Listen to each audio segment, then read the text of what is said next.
அழியும் என் கைகளை கொண்டு அழியாவும் ராஜ்யம் கட்ட பைத்தியமான என்னை தெரிந்தெடுத்தீர்.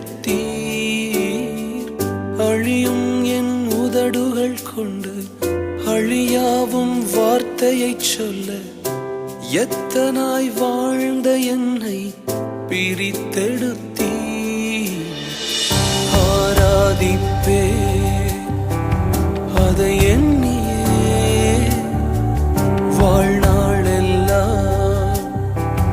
உமை மட்டுமே ஆராதிப்பே அதை எண்ணி